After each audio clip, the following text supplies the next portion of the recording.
Baik, Shalom, selamat malam pada kita semua yang sudah bergabung di kebaktian kebanggaan rohani kita di malam hari ini.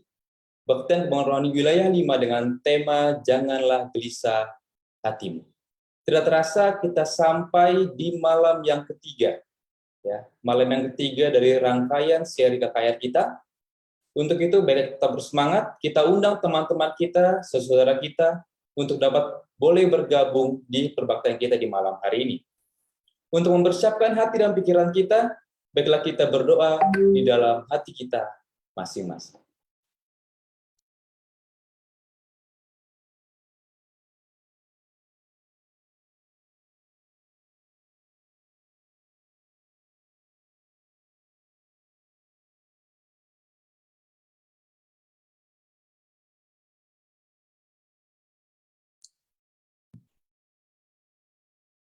Baik, selanjutnya mari kita membuka perbaktian kita dengan menyanyikan lagu buka, lagu Sion nomor 463 yang akan dipimpin oleh Jemaat Perwira, dan nanti setelah itu doa buka oleh Bapak Elvin Tobing dari Malaka Jaya. Pada host kami persilahkan.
Ada tombol-tombol.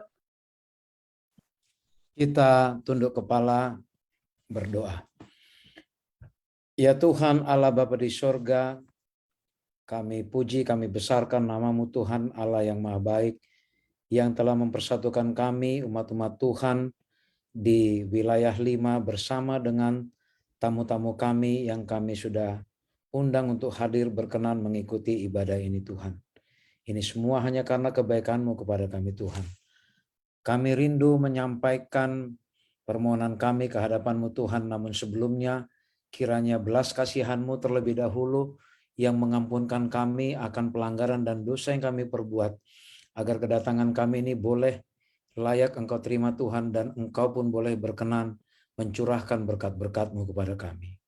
Memberkati Tuhan, umat-umat Tuhan yang sudah Engkau asingkan untuk mengambil bagian sepanjang malam hari ini, yang mengambil bagian di dalam lagu-lagu pujian, doa, pengumuman, dan juga yang menyampaikan seminar kesehatan Dr. Henry Siregar, agar kiranya Tuhan memberkati sehingga urapan Roh Kudus Tuhan yang akan berkuasa bagi umat-umat Tuhan ini.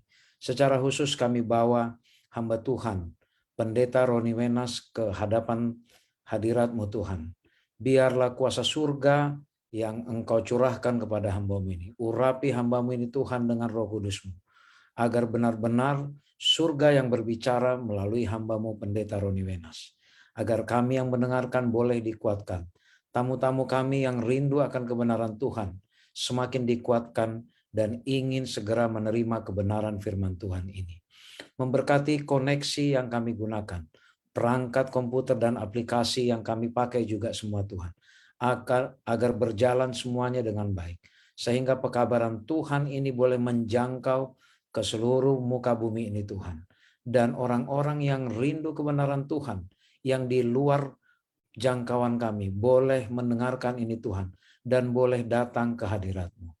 Memberikan kesehatan kepada kami semua Tuhan, agar malam demi malam kami bisa lakukan ibadah ini semuanya di dalam tuntunan-Mu Tuhan. Dan kami benar-benar merasakan berkat surgawi oleh karena kami merasakan Tuhan hadir di tengah-tengah kami.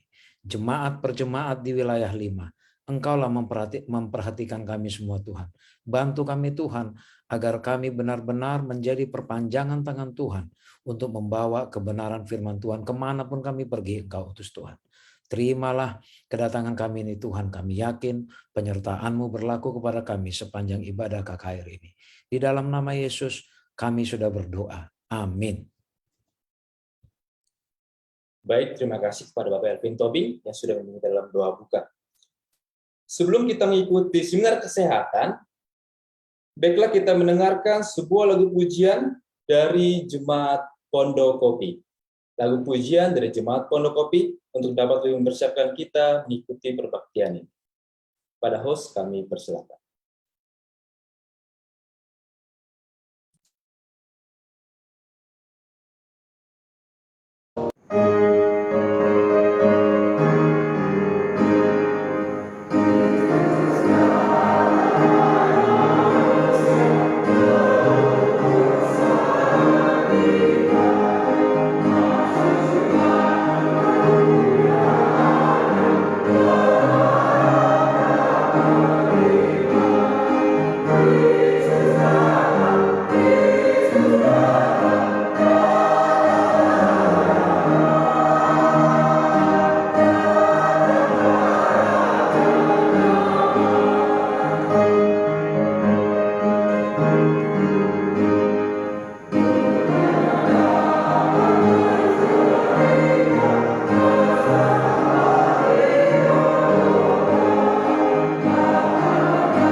Baik, mari kita bertenang diri untuk mengikuti seminar kesehatan yang akan dibawakan oleh Dr. Silvi Siregar dari Jemaat Pondok Kelapa. Kepada Dr. Silvi kami persilakan. Baik, selamat malam bagi kita semua. Oke, apakah suara saya terdengar ya?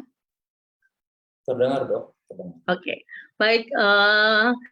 Selamat malam pada saudara kasih dalam Tuhan. Malam ini saya bukan menggantikan, tetapi saya hanya merubah jadwal. Harusnya saya besok, tetapi saya membawakannya sekarang karena kebetulan adik saya dapat jadwal ke rumah sakit yang tiba-tiba, jadi agak miscommunication memang. Tapi saya yakin percaya saya akan membawakan satu jadwal tentang pertarakan yang sudah diberikan oleh Departemen Kesehatan yang berjudul tentang pertarakan. Baik, di sini saya agak belum 100% nih, ini saya bisa jalankan dalam kehidupan saya sehari-hari ya, tapi saya berharap dengan sehabis kita belajar tentang pertarakan ini, kita akan mengerti, memahami, dan dapat kita jalankan kehidupan kita sehingga kita dapat lebih sehat lagi dari ke hari dan bisa berubah dalam jasmani, rohani, dan mental kita, karena ini adalah sebuah satu kesatuan untuk dalam melayani Tuhan dan tetap setia sampai menunggu kedatangan Tuhan Yesus yang kedua kali. Baik, kita sendiri sudah tahu bagaimana definisi definisi mengenai pertarakan ya. Ada yang bilang pengendalian diri, ada yang bilang adalah pemusatan akan keteraturan, tetapi di sini saya mau mengambil adalah menyangkal diri, menggunakan secara secukupnya apa yang baik dan tidak menggunakan sama sekali apa yang membahayakan tubuh. Next, pada slide berikutnya, Ellen G. White berkata, pertarakan mengajarkan kita untuk menyingkirkan semua yang merusak dan menggunakan dengan tekun sesuatu yang menyehatkan. Tidak bertarak adalah dasar dari semua kejahatan di dunia ini. Nah, dibilang di sini, dengan melakukan pertarakan dalam makan dan minum, berpakaian, kerja, dan dalam segala hal, kita dapat melakukan dari diri kita sendiri apa yang tidak dapat dilakukan oleh dokter untuk kita dalam My Life Today halaman 142 yang Ellen G. White sampaikan. Boleh di next slide-nya? Terima kasih. Next. Di sini kita mendapatkan juga dari Alkitab dalam 1 Korintus 10 ayat 31, prinsip penuntun bagi umat Tuhan seharusnya adalah jika engkau makan atau jika engkau minum atau jika engkau melakukan sesuatu yang lain, lakukanlah semua itu untuk kemuliaan Allah. Nah, dari pertarakan ini kita bisa belajar banyak hal ya, banyak hal. Tetapi saya akan hanya mengambil beberapa dan kita seringnya dalam pertarakan ini berfokus pada selera makan ya. Jadi saya akan ambil beberapa hal mengenai itu. Yang pertama adalah selera makan yang bertarak akan menjernihkan pikiran. Nah, kita tahu ya, kalau pikiran kita jernih, maka kita akan mengetahui tuntunan Roh Kudus, dapat mendeteksi jerat-jerat atau godaan setan, dan yang paling penting adalah dapat menyempurnakan tabiat Kristus bagi kemuliaan dan pelayanan kepada Tuhan. Next, dan dibilang di sini berarti ada selera makanan. Berarti kita tahu ada makanan yang baik dan ada makanan yang merusak. Karena seringkali di meja makan keluarga ya, kadang-kadang kita menganggap diri kita bertarak dengan segala sesuatu yang makanan yang mengacaukan pencernaan, sehingga menimbulkan kegembiraan pikiran yang tidak semestinya, dan dengan cara apapun melemahkan sistem tubuh, merusak keseimbangan kuasa mental dan jasmani, melemahkan pengendalian pikiran atas tubuh, dengan demikian cenderung tidak bertarak. Nah, biasanya selera makan yang kita rasakan ini biasanya lebih banyak pada bumbu yang pedas, yang akhirnya merangsang saraf kita yang tidak teratur, sehingga peredaran darah kita dilemahkan, kemauan kita tidak lagi bisa berdaya untuk melawan keinginan yang tidak biasa, dan akhirnya kita akan lebih sering haus, ya, timbul dan tidak ada biasa minuman yang bisa menyegarkan. Makanya kita kadang-kadang, mau minum air dingin nih habis makan ini, atau kita mau minum yang kayak Coca-Cola, yang segar-segar ya, yang manis-manis. Karena kenapa? Karena saraf kita sudah tidak teratur lagi untuk dapat melemahkan peredaran darah yang baik itu lagi. Jadi peredaran darahnya itu sudah tidak baik. Baik, dalam next boleh. Oke. Makanan daging yang tidak pernah merupakan makanan yang terbaik yang menggunakan sekarang semakin ditolak karena adanya penyakit dalam tubuh hewan-hewan itu yang kiat meningkat. Dalam Ministry of Healing halaman 313. Dan sini kita juga satukan ya, tidak dari dalam Ellen G. White juga, tetapi dalam Alkitab kita dapat membaca juga dalam Imamat 11 ya, bagaimana Alkitab jelas mengajarkan kita mengenai larangan penggunaan daging haram sebagai makanan ya. Dengan sesuai yang kesehatan juga anjurkan, Alkitab anjurkan menjadi apa?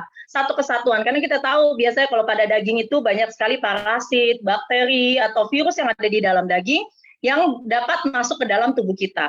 Oke, baiklah, di luar sana mungkin banyak yang bilang masaklah dengan matang sehingga parasit tidak akan hidup atau yang lain-lainnya. Tetapi dibilang di sini atau saya menyampaikan bahwa tidak mempunyai bakteri atau virus parasit yang tidak akan mati juga hanya dengan dimasak dengan cukup temperaturenya ya, dengan cukup panasnya itu belum tentu matang bisa mematikan parasit, cacing dan lainnya. Baik, berikutnya adalah mengatur waktu makan. Next slide. Di sini dibilang pentingnya waktu yang teratur untuk makan dan tidur karena pembangunan tubuh terjadi pada saat waktu istirahat, maka perlu tidur dan makan yang cukup. Dan bila harus dihindarkan, makan yang terburu-buru ya, karena makan yang terburu-buru itu sangat susah dicerna oleh tubuh ya, terlebih lambung ya, karena mereka harus menelan yang lembek-lembek gitu ya, mencerna yang lembek, sedangkan kalau kita makan terburu-buru, makanan kita itu tidak akan lembek masuk ke dalam lambung, sehingga lambung susah untuk mencerna. Makanya kita harus mengunyah dengan sempurna dan terlebih lagi harus mengatur pola makan kita. Ya, waktu makan dan pola makan adalah hal yang berbeda dan itu harus kita atur sedemikian rupa sehingga dapat membawa kita pada kesehatan yang lebih baik lagi. Next, pola makan yang dimaksud di sini adalah keseimbangan makanan yang bergizi, kesesuaian dan kelebihan. Boleh di next Kak?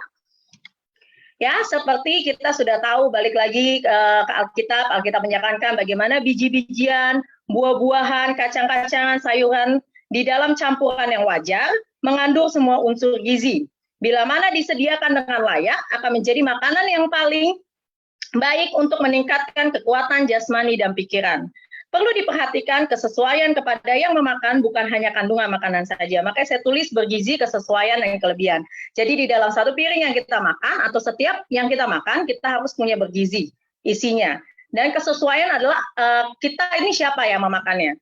Ya, berbeda olahraga sang atlet, atau olahragawan, atau kantoran, atau yang bekerja di lapangan, itu berbeda asupan makanannya. Ya, dan segala sesuatu yang berlebihan, walaupun itu baik, itu salah untuk masuk ke dalam tubuh. Next, pikirkan bagaimana kombinasi dalam makanan tersebut. Hindari terlalu makan banyak makanan menyehatkan, terlebih malam hari, sehingga sistem pencernaan kita tidak cukup beristirahat dan terganggu, sehingga saraf, otak dilelahkan, selera untuk makan pagi berkurang, seluruh sistem tubuh tidak segar dan tidak siap melaksanakan tugas hari itu. Karena kadang-kadang kita makan, karena kita pikir, ini sehat ya, jadi kita bisa makan yang berlebihan ya, kita pikir ini makanan sehat. Tetapi pada dasarnya sesuatu yang berlebihan itu juga salah ya, itu juga salah dan itu akan merusak sistem tubuh kita sendiri. Berikutnya adalah olahraga adalah baik untuk untuk tubuh kita ya. Tetapi terlalu banyak berolahraga juga dapat berakibat terganggunya kesehatan, melemahkan sistem imunitas dan otot yang lemah ya. Kadang-kadang kita sering melihat olahraga orang biasanya lebih dari 2-3 jam gitu ya. Padahal yang dianjurkan adalah sebenarnya hanya 1 jam 45 menit ya. Minimal gitu ya. Tetapi di bilang sini banyak sekali yang menggunakan mengekstra tubuh mereka atau membuat tubuh mereka di luar kemampuan mereka untuk berolahraga. Dibilang di sini sehingga itu banyaknya akhirnya malah membuat diri kita tidak sehat ya, tetapi jatuh pada penyakit lainnya ya. Dan lakukanlah olahraga next Kak sesuai dengan umur, berat badan, penyakit penyerta, ketahanan fisik dan lain-lainnya. Ya, karena kalau misalnya kita paksakan umur kita sudah agak tua, kita sudah tidak bisa paksakan untuk dapat berlari ya. Kalau kita masih muda mungkin bisa gitu ya, tapi seperti orang yang sakit pinggang, mereka hanya bisa melakukan renang ya. Jadi banyak hal yang harus kita sesuaikan dalam dalam olahraga. Baik, berikutnya kita akan membahas mengenai minuman teh, kopi, dan cola.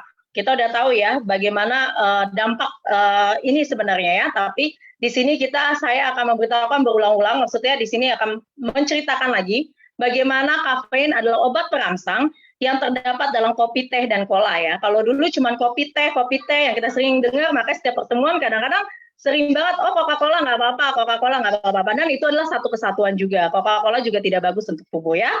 Kafein meracuni tubuh dan menimbulkan keadaan-keadaan seperti grogi, gemetar, pusing, gangguan tidur dan daya ingat, sakit kepala dan depresi. Denyut jantung yang cepat dan tidak teratur dan lemak dalam darah meningkat, dan biasanya mereka menyebabkan apa? Kropos tulang atau tukak lambung. Berikutnya, dalam buku Ellen G. White, Counsel on Diet and Food, halaman 425 dikatakan minuman teh atau kopi adalah dosa, suatu pembelanjaan yang merusak, seperti dosa lain merusak jiwa. Berhala kesayangan ini menimbulkan rangsangan, melemahkan kegiatan sistem saraf, dan segera setelah pengaruhnya merangsangnya itu hilang, tenaga menurun di bawah rata-rata sehingga memerlukan rangsangan yang lebih meningkat. Sehabis minuman teh, kopi, dan cola ini biasanya ya kita akan beralih kepada minuman yang lain, yaitu alkohol. Nah, bilang di sini alkohol ini biasanya menyebab banyak penyakit dan kematian ya. Kadang-kadang biasanya digunakan karena dingin kita minum alkohol atau ada alasan sebagian menggunakan alkohol. Tetapi dibilang di sini ini akan meracuni setiap jaringan tubuh, otak, sistem saraf, jantung, hati, saluran pencernaan, dan sistem kekebalan tubuh. Dan bisa menyebabkan sel darah merah melekat satu sama lain sehingga memperlambat sirkulasi sel-sel darah merah di seluruh tubuh. Next. Dan biasanya kenapa alkohol adalah racun? Karena dia biasa dari yang tadi saya sebutkan bisa menyebabkan sirosis, yaitu adalah hati yang mengeras ya, jadi bisa lama-lama menjadi kanker hati ya. Terus dibilang di sini juga bisa keterbelakangan mental dan sindrom fetal ya pada wanita hamil juga bisa menyebabkan ya, dan ada ulkus, kanker usus besar, dan hipertensi. Next, biasanya alkohol ini adalah orang-orang yang meminum alkohol ini akan menjadi pecandu atau tidak ingin berhenti ya, karena jika mereka berhenti, mereka akan cemas dan gemeteran ya. Lama-kelamaan kalau mereka mencoba, mereka bisa kejang, bingung, halusinasi, gemetar, dan ketakutan. Makanya kadang-kadang banyak pecandu alkohol ini susah banget untuk bisa balik lagi gitu ya, untuk seperti biasa. Karena contohnya, salah satu dari pecandu alkohol ini akan lama-lama kan, kalau mereka berhenti beberapa bulan, tetapi mereka kan punya ketertarikan lagi lebih untuk dapat balik lagi. Makanya harus benar-benar berhenti dan dibantu untuk dapat berhenti total di sini. Next. Yang berikutnya adalah tembakau. Ya, tembakau kita tahu terdapat di mana ya? Kalau kita biasa sekarang ya, rokok ya, paling ya di situ ya. Dan dibilang di sini adalah satu produk yang digunakan menyebabkan kematian, merokok merusak setiap jaringan tubuh, dan karena racun utama dari rokok adalah nikotin, karbon monoksida, sianida, dan tar, mengandung senyawa menyebabkan kanker. Dan biasanya di sini ya, banyak sekali orang dari rokok ini akan baru mencoba hal-hal yang lain ya. Seperti tadi alkohol, dari rokok ini bisa hal-hal yang lain, obat-obatan ya. Biasa itu karena lingkungan juga bisa. Tetapi karena udah mencoba rokok, biasanya akan terbuka untuk hal yang lain. Seperti waktu saya di RSKO ya, ketergantungan obat itu mayoritas pasti tim survei adalah awalnya dari mana ya, mereka biasanya merokok atau ganja atau apa, baru mereka berani untuk bertindak lebih jauh lagi. Next Kak, bahaya merokok di sini adalah memperpendek umur, ya, penyakit jantung dan pembuluh darah, paru, bronkitis, kronis, emfisema, kropos tulang, menopause dini pada wanita, katarak, dan penyakit mata lainnya. Next, dan biasanya kalau kita punya gejala ketagihan nikotin ya, itu kita biasa kalau bisa lepas lagi, kalau kita tahu saya mau berhenti nih ya, atau saya mau kira-kira hari ini nggak merokok gitu ya. Biasa mereka akan mudah marah nih, mudah cemas, sulit tidur, sulit berkonsentrasi, sembelit, diare, letih, sakit kepala, depresi, dan akhirnya mereka balik lagi karena mereka sudah kecanduan rokok itu sendiri. Pengaruh alkohol, tembakau, dan racun lain sejenis yang merusak tubuh, menggelapkan pikiran dan menimbulkan hawa nafsu pada jiwa. Tidak seorang pun yang menggunakan benda-benda ini memiliki kekuatan jasmani, mental, atau moral yang dapat bertahan lama. Membuat kita menjadi lebih menurun dalam kondisi fisik, mental, dan rohani. Petaka membawa pengikatan terhadap fisik, mental, dan rohani, karena ini adalah semua satu kesatuan yang membuat harmonisasi dalam tubuh. Makanan, olahraga, tidur, kesehatan mental, dan lingkungan. Next, kuasa ajaib pertarakan. Biasanya makanan yang enak itu, biasanya kita kita masuk dari mulut sampai leher. Tetapi dari bawah, pencernaan, dari lambung ke bawahnya itu merusak. Tetapi kalau misalnya makanan yang enak atau yang sehat ya, itu biasanya nggak enak di mulut sama di leher, tapi pas ke bawah itu bagus untuk menjual. Jadi kita harus membiasakan nih yang enak itu juga enak di mulut dan di leher. Karena kuasa ajaib dari pertarakan adalah pemilihan sifat bertarak dan keteraturan dalam segala hal, mempunyai kuasa yang ajaib yang meningkatkan kemanisan dan ketenangan untuk mempelancar jalan hidup manusia. Pada waktu yang sama, kuasa pengendalian diri yang diperoleh itu akan terbukti menjadi satu alat yang paling berharga untuk menghadapi tugas berat dan kenyataan yang menunggu setiap orang. Next. Dalam buku Ellen G. White, Allah menuntut kita untuk bertarak dalam segala hal, dasar semua kemenangan yang didapat. Makanya sekarang banyak umat Tuhan mengikuti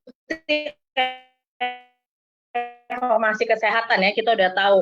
Sehingga banyak banget kita udah lihat, makanya sekarang laku banget jualan makan sehat pada zaman sekarang. Karena banyak orang yang sudah mau lebih hidup, lebih sehat lagi. Gym, tempat olahraga penuh ya. Banyak sekarang orang sudah memposting sering memakai sepeda untuk ke kantor atau berolahraga. Karena sekarang adalah hal yang berlomba-lomba untuk untuk sehat. Dan bagaimana dengan kita saat ini? Apakah kita juga sebagai umat Kristen mau juga untuk berlomba-lomba sehat untuk dapat membuat diri kita mempunyai pertarakan yang baik, ya kan? Karena dibilang di sini ujilah hatimu dengan seksama dan turunlah teladani yang sempurna itu di dalam hidupmu. Segala sesuatu akan baik bagimu. Pelihara hati nurani yang bersih di hadapan Allah. Mulailah muliakanlah namanya di dalam segala sesuatu yang kamu lakukan. Lepaskanlah dirimu dari rasa mementingkan diri dan juga mementingkan hati diri sendiri. Karena itu, untuk mencapai tujuan yang telah dibuat untuk kita orang Kristen, kita perlu untuk menghidupkan contoh pertarakan yang benar, sehingga hidup kita bisa lebih sehat dan bahagia. Terima kasih, inilah salah satu sepanjang minggu ini mengenai kesehatan, yaitu pertarakan, dan kita besok juga akan mendengar lagi seminar kesehatan. Saya mengundang semua untuk kita untuk hadir, supaya ini dapat menjadi satu kesatuan pelajaran untuk dapat meningkatkan hidup kita lebih sehat. Terima kasih, Tuhan Yesus memberkati. Amin. Terpuji nama Tuhan oleh karena pekabaran kesehatan yang begitu baik. Terima kasih pada Dr. Silvi Siregar atas pekabarannya tentang pertarakan. Dan menarik, bukan hanya dibahas mengenai jenis makanan, namun juga tadi dibahas mengenai cara makan, ya, dari jam waktu makan, bahkan juga dengan cara mengunyah yang tepat, dan juga dengan tidak terburu-buru. Dan juga tadi menarik, saya garis bawahi, seringkali kita sebagai umat Tuhan hanya berputar ataupun berputar-putar pada masalah kopi dan teh. Namun tidak ada tambahan cola. Ya, menarik ya. Kopi, teh, dan cola, dan naik level lagi ke minuman alkohol. Dan kalau ada alkohol, ada temannya itu tadi nikotin. Ya, jadi baiklah kita umat Tuhan yang sudah mengetahui pekabaran ini, bahkan jauh daripada orang-orang sekitar kita. Tadi disinggung sekarang gaya hidup manusia sudah lebih banyak untuk mencari makanan-makanan sehat dan lebih menerapkan gaya hidup sehat. Jadinya kita sebagai umat Tuhan yang sudah memiliki kebenaran ini, kita pun dituntut ataupun diminta menjadi terang dan menjadi garam bagi orang-orang sekitar kita agar makin terpancar kebenaran firman Tuhan. Baik, terkait dengan KKR kita sepanjang minggu ini, kembali kami ingatkan bagi kita umat Tuhan maupun para tamu kami yang ingin memberikan dukungan melalui dana, melalui persembahan, dapat memberikan atau mentransfer kepada rekening bendahara wilayah kita, itu Ibu Istiningsih, sudah disiarkan oleh host melalui rekening BCA di nomor 607 039 1544 ataupun melalui Bank Mandiri di nomor 125 000478959.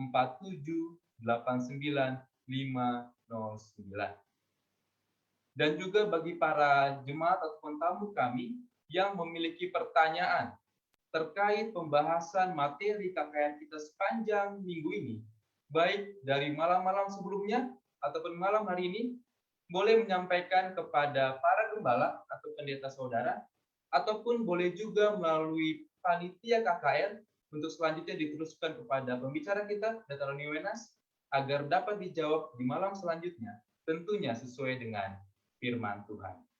Baiklah, tidak perlu berlama-lama lagi, kita akan menyambut kabaran firman Tuhan yang dibawakan oleh Dr. Roni Wenas.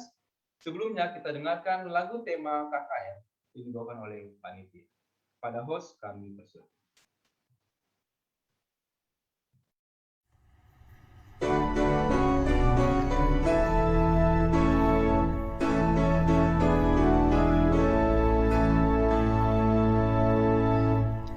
Janganlah tawar hatimu, percayalah padanya. Kialah Tuhan tugasmu, minta dan terima kuasa. Jangan nunggu, maju saja. Jangan nunggu saat susah, Tuhan melindungimu. Harap saja pada Tuhan, puji Tuhan dalam susah, haraplah pada Tuhan.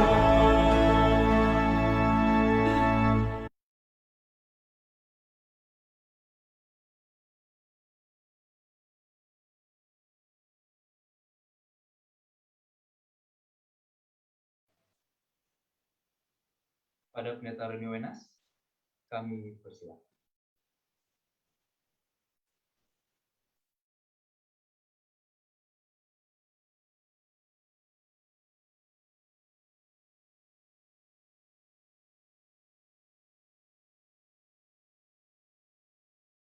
Tolong dibuka yang satu.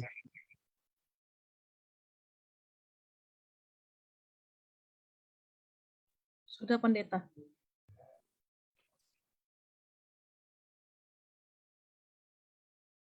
Selamat malam buat kita.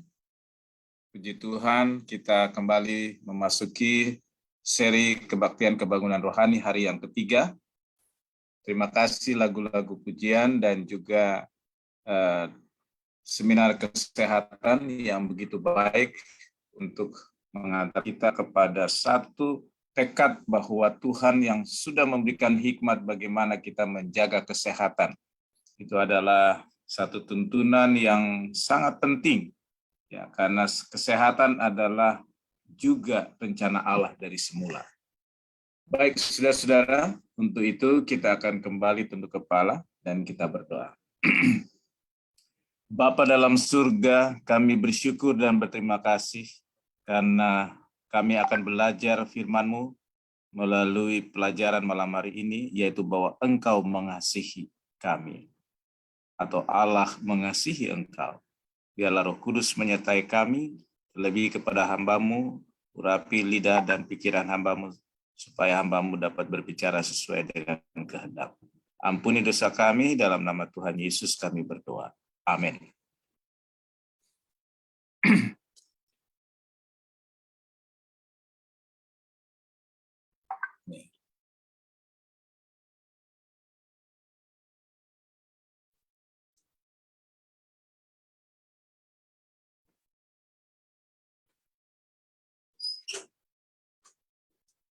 Apakah bisa kelihatan? Masih belum slideshow, Pak Pendeta? Bisa, Pastor. Sudah slideshow-nya sudah bisa? Belum slideshow, hanya kelihatan ininya.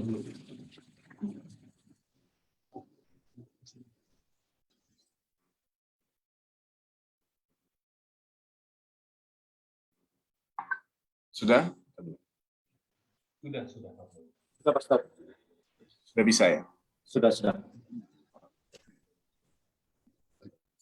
Baik, malam ini kita akan belajar yaitu Allah mengasihi engkau.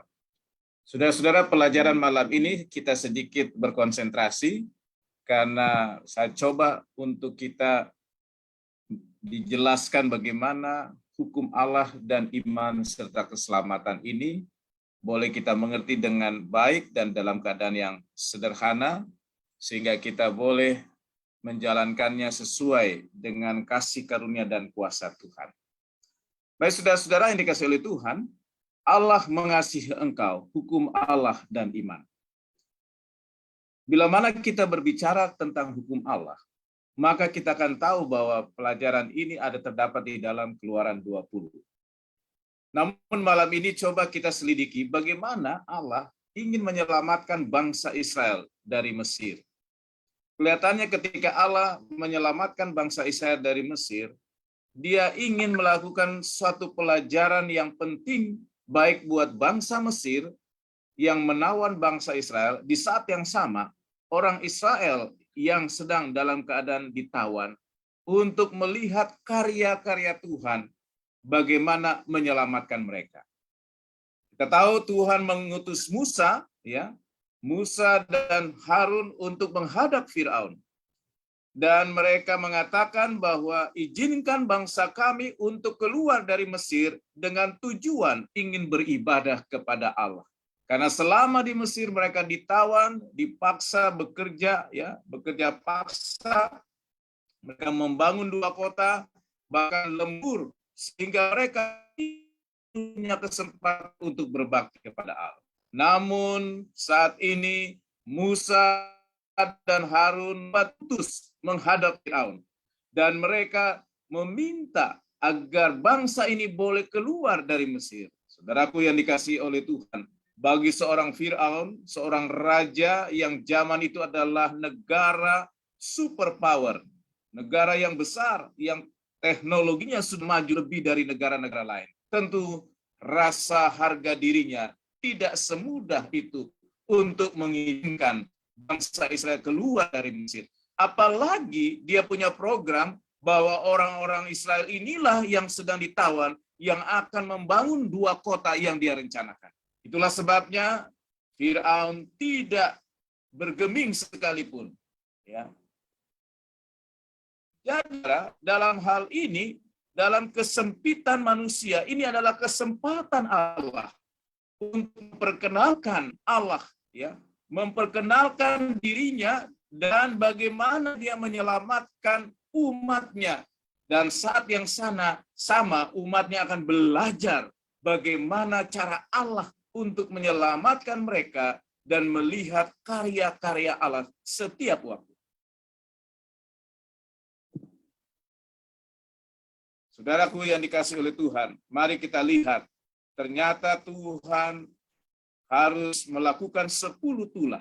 Dan 10 tulah ini, yaitu 10 hal yang kita akan pelajari malam ini, yaitu kenapa sampai Tuhan memberikan 10 tulah. Ya. Kita akan lihat, yang pertama yaitu Sungai Nil yang keramat berubah menjadi darah.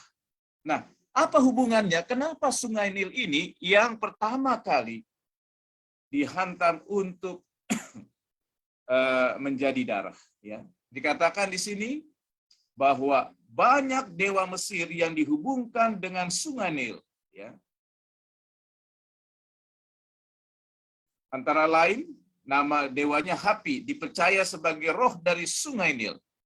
Num yang agung dianggap sebagai penjaga sumber daya alam di sungai itu, dan juga dipercaya sebagai pencipta manusia. Yang paling terkenal tentu saja adalah Osiris, dewa dunia bawah, underworld. Ya, orang Mesir percaya bahwa Sungai Nil adalah aliran darah dari dewa Osiris.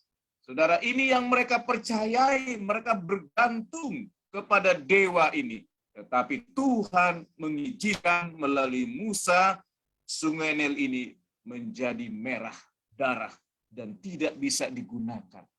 Jadi apa yang menjadi harapan manusia, kebanggaan manusia, kebanggaan negara superpower, tidak ada dayanya di hadapan Tuhan. Kemudian kita lihat Katak.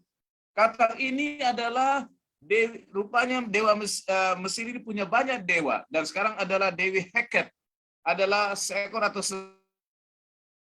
sosok Katak istri Num. Dia adalah simbol kebangkitan dan juga kesuburan dalam lahirnya anak-anak. Katak adalah salah satu hewan yang nggak boleh dibunuh dengan sengaja. Jadi saudara-saudara yang dikasihi oleh Tuhan, dengan keadaan seperti ini, maka saat Katak itu menjadi wabah buat bangsa Mesir, dikatakan mereka menjadi tidak berdaya. Bagaimana seorang dewi yang harus memberikan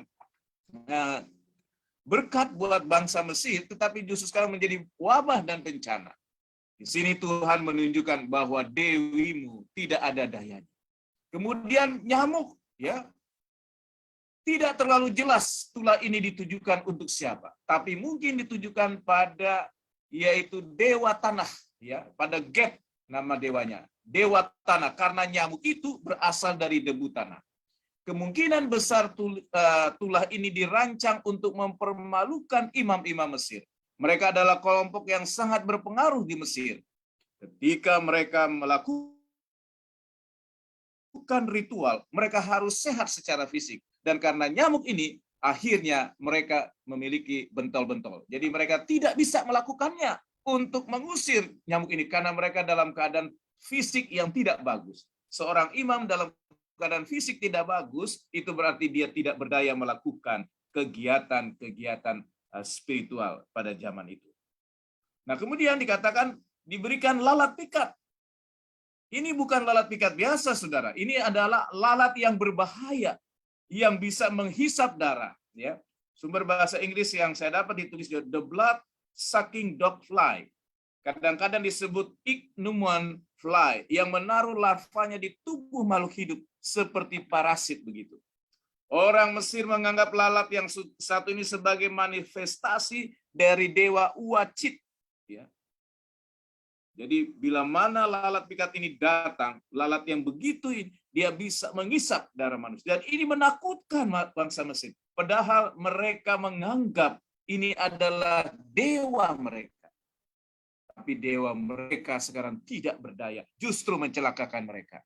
Kemudian dikatakan matinya ternak. Ya, saudaraku yang dikasih oleh Tuhan, kerbau dan sapi dianggap keramat. Ya, Hathor adalah dewi cinta, kecantikan, dan kegembiraan. Dilambangkan dengan seekor sapi.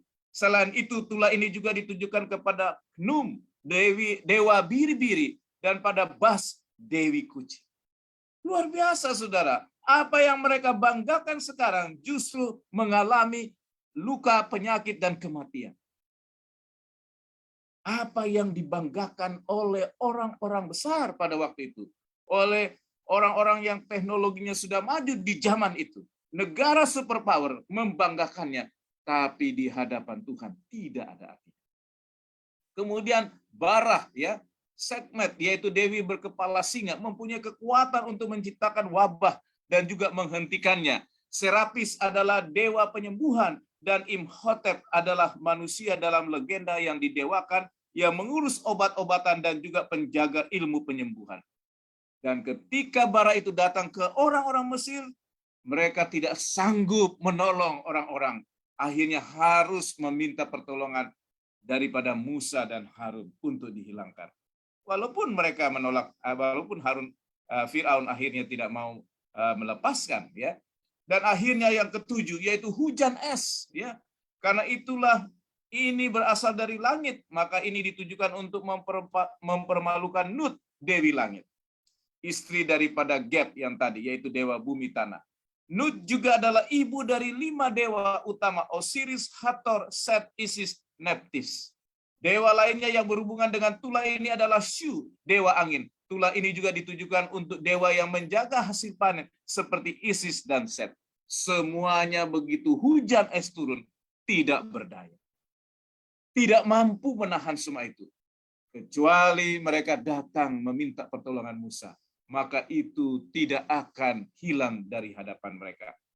Dan di hadapan Tuhan, semua dewa-dewi ini tidak berdaya.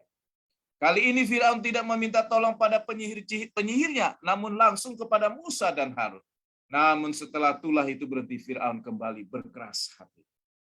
Kemudian yang ke-8 yaitu belalang. Saudara, banyak sekali dewa Mesir yang diasosiasikan dengan panen, karena hasil panen dan sungai Nil yang mereka banggakan adalah sumber hidup negeri itu. Sekali lagi dewa-dewa Mesir tiba-tiba menjadi diam. Di manakah Nepri, dewa gandum, Ermutet, dewi kelahiran dan panen, Termutis, dewi kesuburan dan panen, dan juga Set, dewa panen lainnya. Begitu belalang datang menghabiskan tanaman gandum, mereka tidak berdaya. Dan akhirnya mereka harus datang kepada Musa yang adalah hamba Tuhan, Allah yang maha besar. Harus melalui Tuhan yang disembah oleh Musa, baru bisa ini dihentikan. Kemudian saudara, yang berikut yang ke-9 adalah gelap gulita. Gelap gulita. Kenapa gelap gulita? Ada dewa yang dibanggakan oleh bangsa Mesir, yaitu Amon-Ra atau Amun-Re. Adalah rajanya para dewa di Mesir. Ya, dewa ini katanya rajanya, dan juga disebut dewa matahari. Istrinya adalah Mut, ratu para dewa, dan anak mereka adalah Khons, dewa bulan. Sang dewa matahari Ra dipandang sebagai berkat yang besar pada negeri itu dan kepada umatnya yang setia dengan menyediakan kehangatan dan juga terang matahari setiap hari. Jadi termasuk rajanya dewa ini. Tapi pada saat Allah bertindak, dewa ini kehilangan kemampuannya. Dan negeri Mesir mengalami kegelapan yang begitu pekat. Tidak ada dewa yang mereka bisa menolong, kecuali mereka minta pertolongan dari Musa, hamba Tuhan. Saudara-saudara, dalam mitologi Mesir ada juga Horus, dewa cahaya yang melambangkan kuasa kehidupan dari matahari. Ada juga Tah yang menciptakan matahari, bulan, dan bumi. Atum, dewa matahari terbenam. Shu, dewa cahaya matahari dan udara. Tula ini merupakan serangan langsung pada Firaun. Karena dia adalah representasi dari dewa matahari. Ketika kegelapan datang, tempat di mana bangsa Israel tinggal tetap ada cahaya. Saudaraku yang dikasihi oleh Tuhan, malam ini mau diberitahukan dengan kita belajar tulah-tulah ini, bahwa semua kebanggaan-kebanggaan manusia itu semuanya tidak ada artinya kalau bukan Tuhan yang ada di hadapan kita. Kalau bukan Tuhan yang kita sembah, semuanya tidak ada artinya. Tidak berdaya, karena memang mereka itu bukanlah orang yang patut disembah. Tetapi saudara, dikatakan ketika kegelapan sedang terjadi, tetapi di perkemahan bangsa Israel atau di rumah bangsa Israel tidak ada kegelapan, justru ada cahaya. Ini menunjukkan perbedaan yang besar antara mereka yang bergantung kepada dewa-dewa, kekuatan manusia, cerita-cerita bijaksana manusia, dengan kekuatan Allah dan firman-Nya. Di tempat bangsa Israel yang bergantung kepada janji firman Allah, ada cahaya terang. Karena memang firman Tuhan adalah pelita bagi kaki kita, terang bagi jalan hidup kita. Inilah yang terjadi, perbedaan yang nyata pada saat itu. Nah, saudara, yang terakhir adalah tulah yang ke-10, yaitu kematian anak sulung. Tulah ini ditujukan kepada semua Allah di Mesir dan menunjukkan ketidakmampuan total dari para dewa-dewa Mesir dalam melindungi umat mereka dari tragedi yang sangat mengerikan.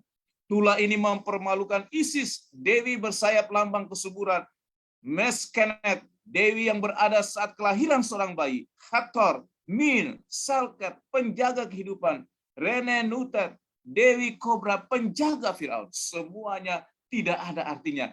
Ternyata anak-anak sulung di seluruh Mesir meninggal dunia, termasuk anak sulung dari Raja Firaun. Kegagalan perlindungan dewa Firaun. Saudara, yang menarik, rupanya Firaun juga sudah diangkat sebagai dewa atau perwakilan daripada dewa matahari. Tidak hanya pada dewa-dewi, tetapi juga pada Firaun. Tulah ini melumpuhkan keabadiannya melalui kegagalannya melindungi anaknya, yang juga merupakan dewa, dan juga kegagalannya dalam menyediakan perlindungan dan kesatuan di seluruh tanah Mesir. Saudara bisa selidiki bahan-bahan ini dari website yang saya ambil tadi. Saudaraku yang dikasihi oleh Tuhan, semuanya tidak berdaya. Nah, sekarang saudara, kita lihat bahwa perlindungan dan kepastian di mana keselamatan itu datang dari Allah, dicatat di bangsa Israel, Keluaran 12 ayat 6 dan 7. Kamu harus mengurungnya sampai hari yang keempat bulan 14 bulan ini. Lalu seluruh jemaah Israel yang berkumpul harus menyembelihnya pada waktu senja. Kemudian dari darahnya haruslah diambil sedikit dan dibubuhkan pada kedua tiang pintu dan pada ambang atas pada rumah-rumah di mana orang memakannya.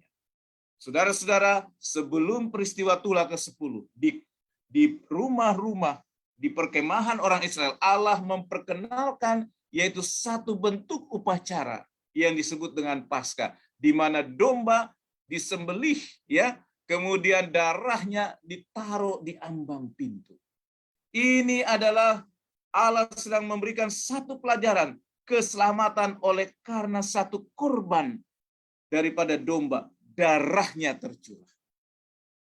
Dikatakan keselamatan, ya, melambangkan dari pengorbanan oleh darah anak domba. Keluaran 12 ayat 23. Dan Tuhan akan menjalani Mesir untuk menulahinya, yaitu tulah ke-10, anak sulung mati. Tetapi dikatakan apabila ia melihat darah pada ambang atas dan pada kedua tiang pintu itu, maka Tuhan akan melewati pintu itu dan tidak membiarkan pemusnah masuk ke dalam rumahmu untuk menulahinya.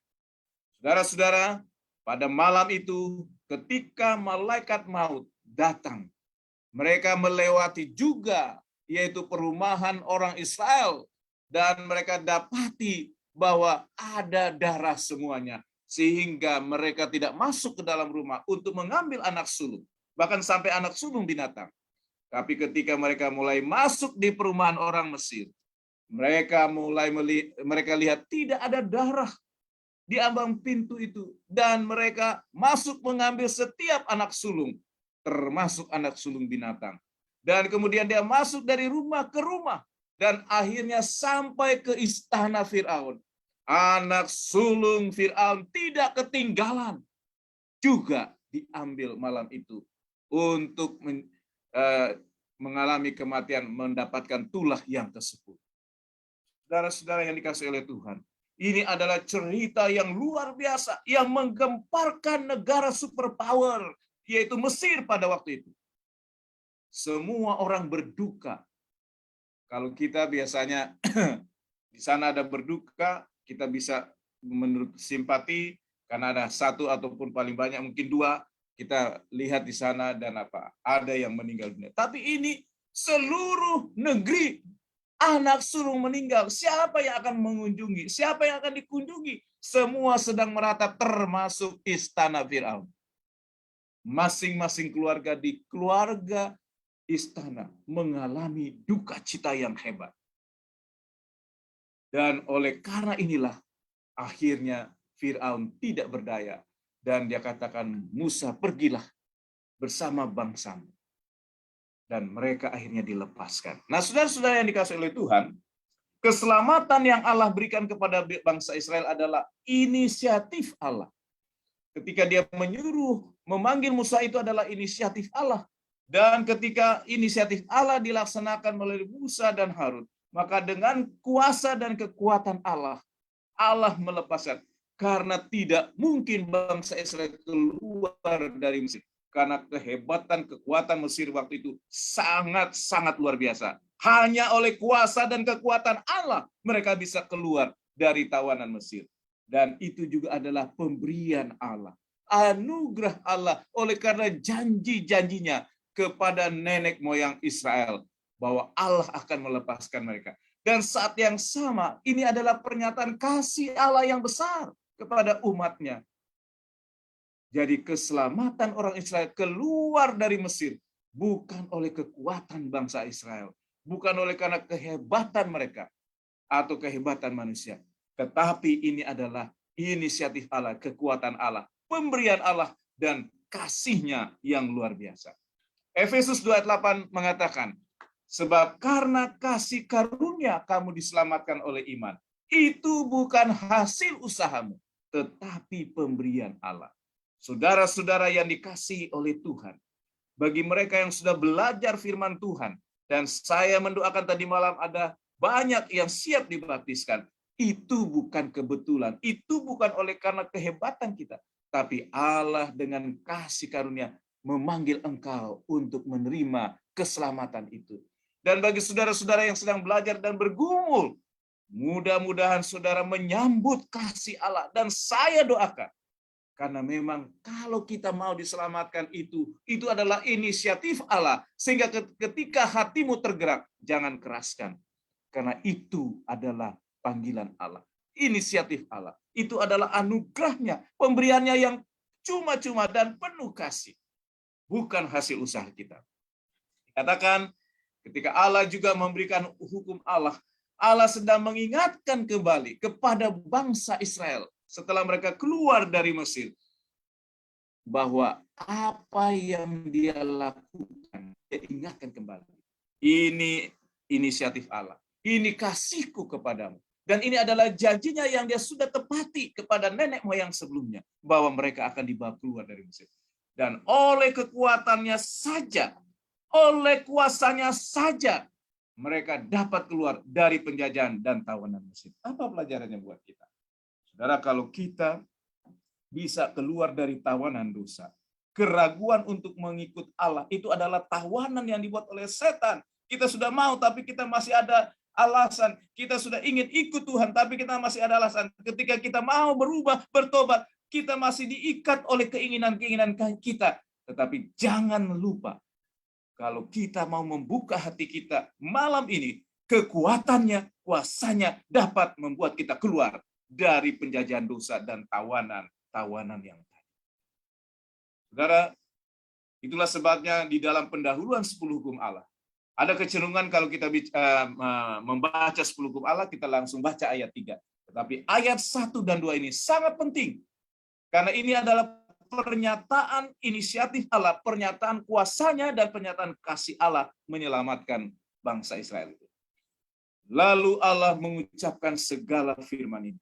Akulah Tuhan Allahmu yang membawa engkau keluar dari tanah Mesir, dari tempat perbudakan. Saudara-saudara, Allah dengan inisiatif dan kasih-Nya yang membuat mereka bisa keluar dari tanah Mesir, dari tempat perbudakan. Kalau bukan Tuhan, mereka tidak akan sanggup. Bahkan mereka mungkin akan lenyap, karena Fir'aun sudah buat aturan semua anak-anak laki-laki yang lahir di rumah-rumah atau di keluarga-keluarga orang Israel harus dibunuh. Harus dibunuh. Tetapi oleh inisiatif Allah, oleh anugerah Allah dan kasih-Nya, Tuhan sudah membuat mereka keluar dari Mesir. Jadi keselamatan ini sudah dikasih tahu caranya dari dulu, bahwa Allah yang berinisiatif. Oleh kasih karunia engkau diselamatkan oleh iman. Tetapi baru setelah dia memberikan pernyataan kasih-Nya dan keselamatan, dia juga ingin memelihara keselamatan itu kepada kita. Makanya dia berikan ayat 3 dan selanjutnya, yaitu 10 hukum Allah. Allah sudah menyelamatkan, dia ingin pelihara. Allah memberikan pagar-pagar kasih.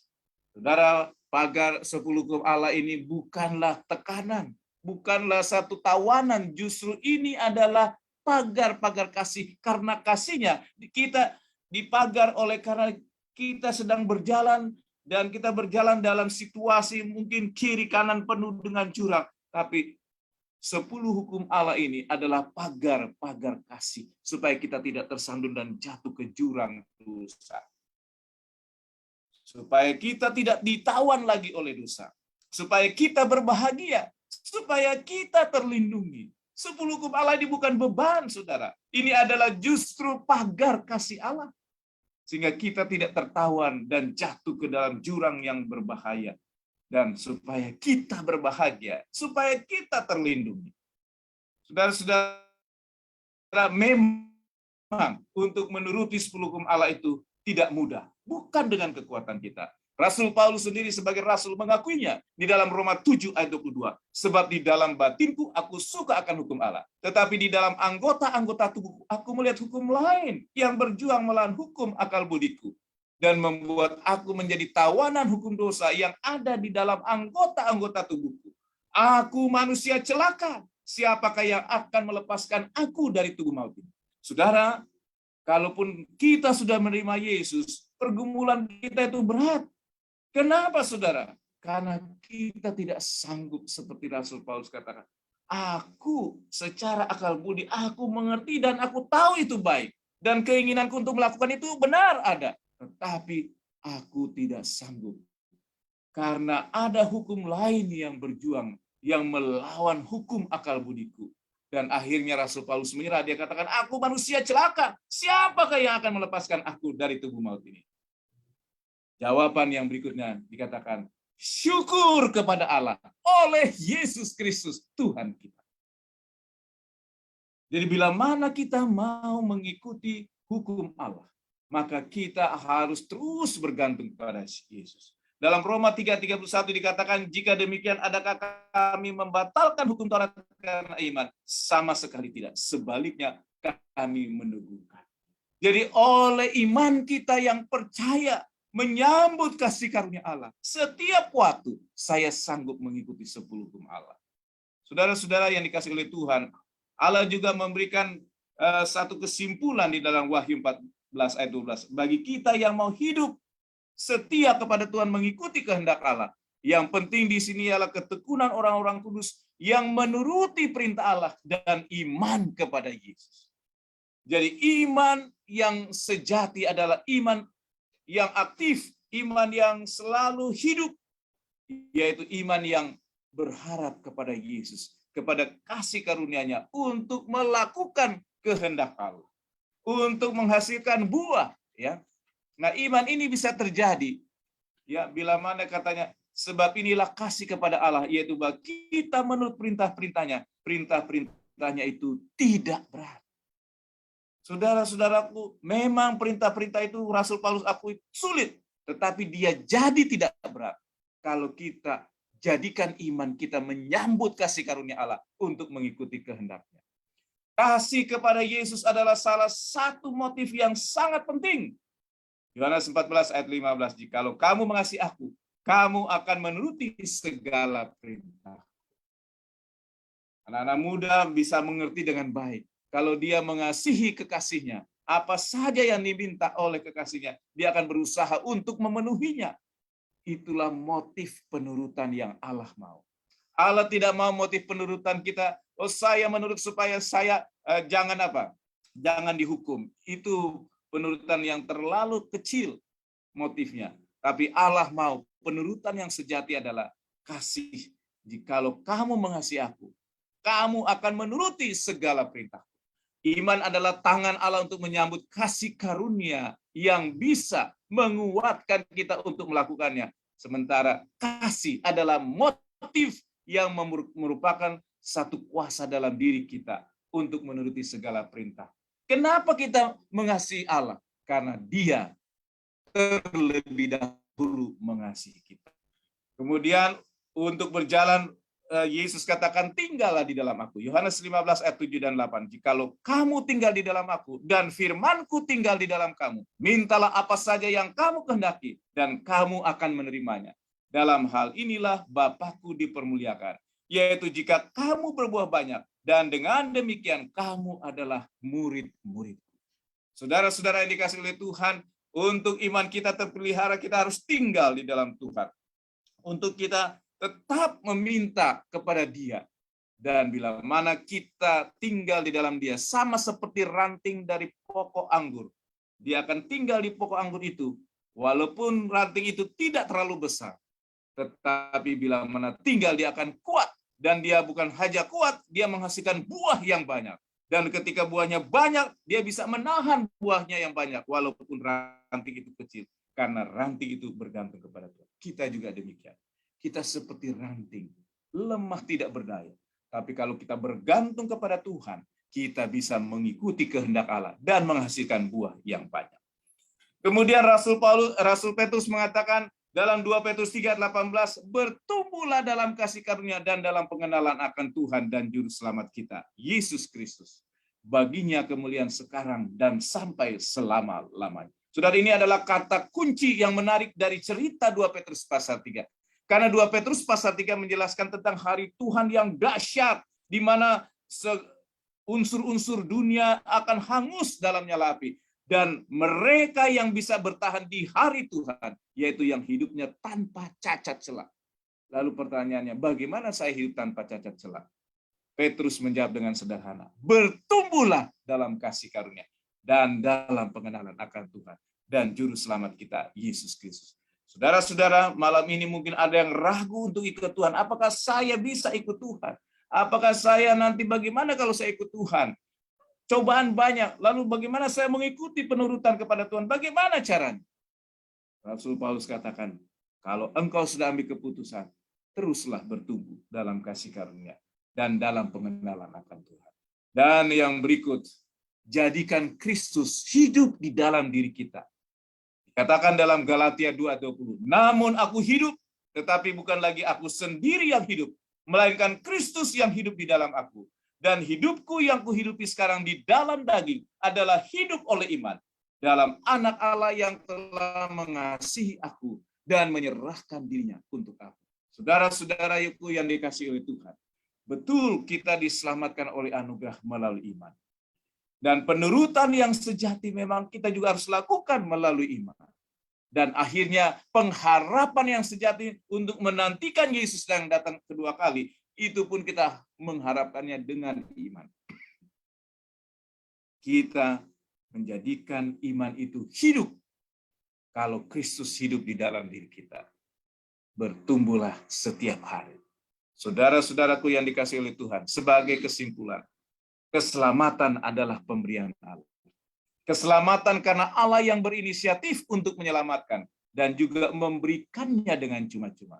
Dan ketika Allah menyelamatkan, Dia menyelamatkan dengan motif, satu-satunya motif Allah menyelamatkan kita adalah kasih.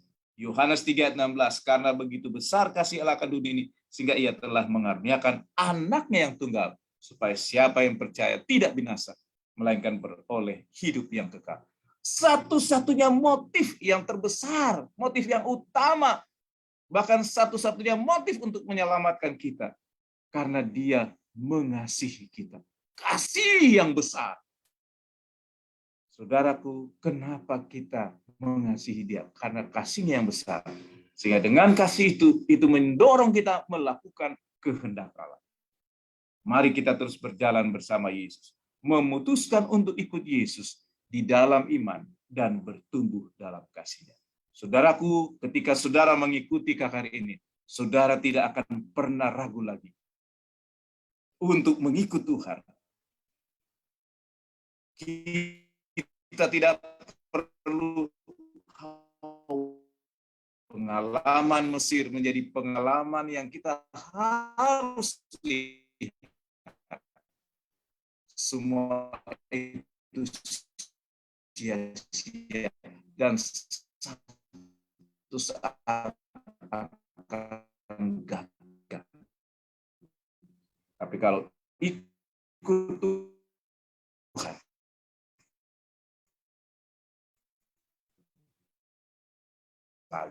karena itu kerinduannya buat kita. Biarlah malam ini, sebelum kita berdoa, saya rindu agar kita boleh menyerahkan hati kita dalam kita berdoa nanti. Katakan, Tuhan, bantu saya untuk tidak ragu mengikut Engkau. Bantu saya untuk saya bisa melakukan segala kehendak-Mu, walaupun saya masih banyak kekurangan. Bantu saya bila mana saya sudah lalai atau jatuh selama ini. Bangunkan saya. Bantu saya untuk dilepaskan dari tawanan-tawanan dosa.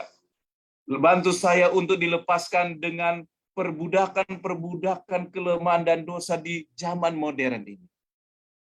Sehingga saya boleh menang. Karena Engkau sudah katakan itu. Dan Engkau sudah nyatakan pada waktu Engkau menyelamatkan bangsa Israel. Malam ini juga Allah rindu menyelamatkan masing-masing kita. Dan Dia hanya minta untuk membuka hati kita, membiarkan kuasanya bekerja, dan akhirnya kita boleh menang dan diselamatkan di dalam kerajaan surga. Bila mana saudara rindu untuk penyerahan diri, saya sekali lagi ingin berdoa kepada saudara, dan saya akan terus doakan mereka yang sudah ambil keputusan tadi malam. Saya ingin kembali mendoakan.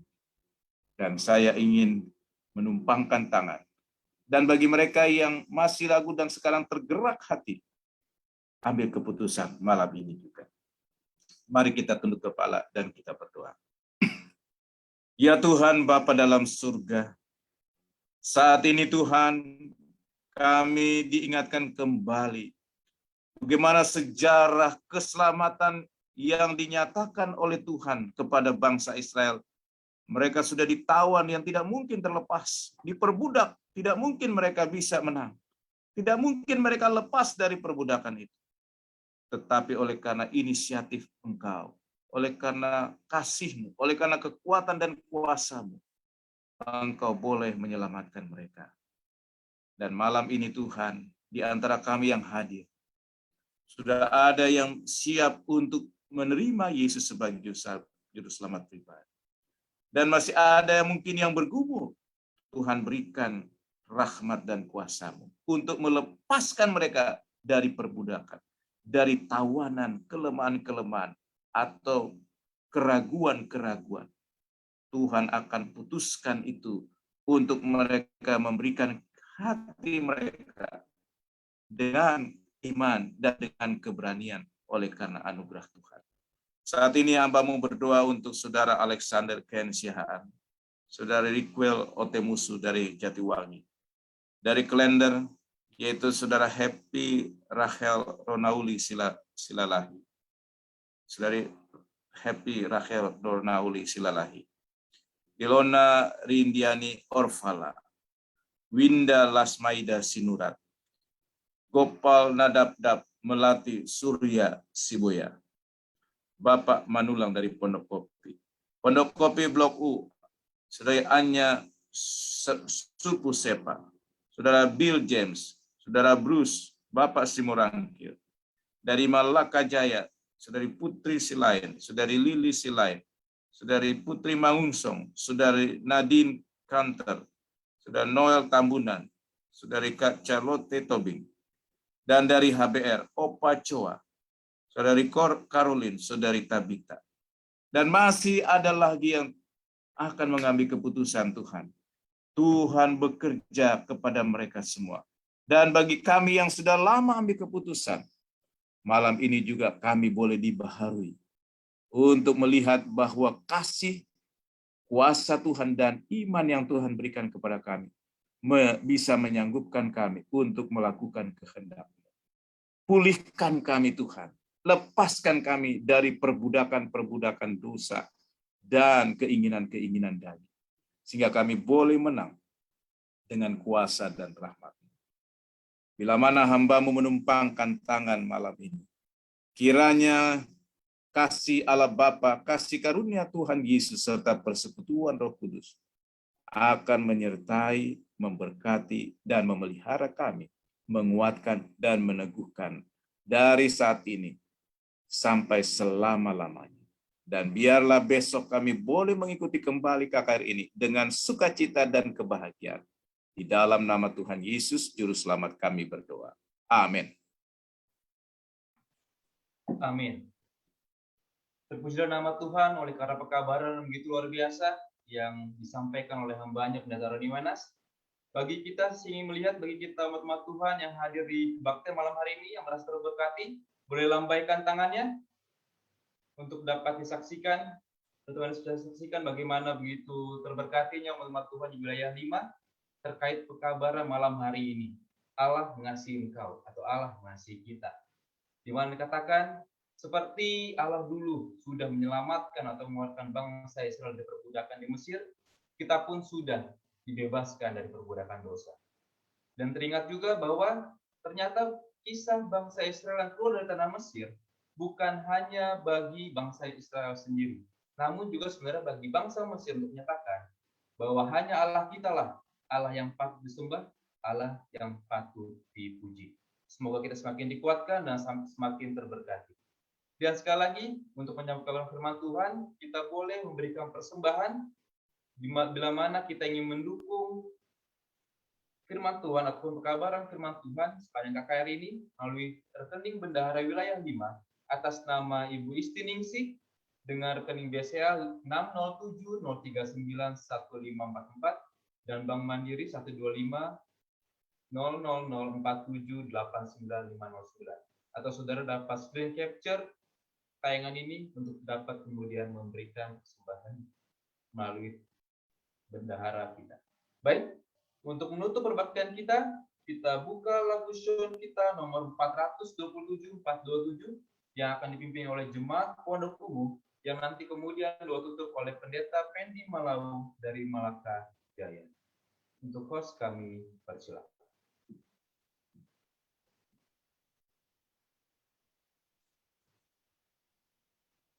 Dan baiklah kita masing-masing bernyanyi di tempat kita untuk lagu penutup ini.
Mari kita bersatu dalam doa. Bapa Surgawi, Tuhan yang Maha Pengasih dan Penyayang, sungguh kami kagum akan kasih-Mu Tuhan bagi kami orang yang berdosa. Betapa kami bersyukur oleh karena Engkau mengasihi kami. Engkau menyelamatkan kami Tuhan. Sebagaimana bangsa Israel Engkau tuntun dan Engkau selamatkan. Demikian juga pada malam hari ini kami diingatkan kembali betapa besar kasih Tuhan di dalam kehidupan kami, yang telah menuntun kehidupan kami, menyelamatkan kami dari dosa kepada kehidupan yang kekal. Terima kasih Tuhan. Biarlah kiranya kasih Tuhan yang akan mengikat tali persaudaraan di antara kami, jemaat-jemaat di wilayah Lidi. Kasih Tuhan yang mengikat kami bersama dengan tamu-tamu kami yang hadir pada malam hari. Dan juga kasih Tuhan yang akan tetap menyertai KKR kami ini dari malam ke malam hingga selesai. Dan kasih Tuhan yang ajaib itu juga kiranya akan menolong para calon baptisan kami untuk tetap dalam keputusan mereka menerima Yesus sebagai Tuhan dan Juru Selamat pribadi mereka. Tuhan, biarlah tangan-Mu yang penuh berkat itu akan menyertai kehidupan kami malam ini, bahkan kehidupan kami di masa yang akan datang. Biarlah kiranya Tuhan, hari demi hari, waktu demi waktu, kasih Tuhan menjadi renungan di dalam kehidupan kami. Sehingga kasih itu akan menolong kami berbuah melalui tindakan kami dalam kehidupan kami sehari-hari. Sehingga nyatalah kasih Tuhan di dalam kehidupan kami. Diberkatilah kiranya hamba Tuhan, Pendeta Roni Wenas, yang telah mewartakan firman. Dan diberkatilah kami semua yang sudah hadir lewat virtual Zoom pada malam hari. Ketika kami Tuhan akan berpisah dari Zoom ini. Biarlah damai sejahtera dari Tuhan menyertai kehidupan kami. Dan kami akan hadir kembali besok malam untuk boleh diberkati Tuhan melalui lanjutan pekabaran firman. Dengarlah ya Tuhan doa permohonan kami. Di dalam nama Tuhan Yesus kami persembahkan doa ini. Amin. Amin.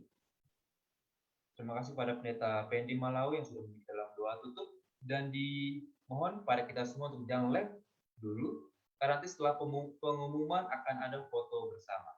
Baik, untuk waktu ini kita serahkan kepada Bapak Maruba Tambah untuk memberikan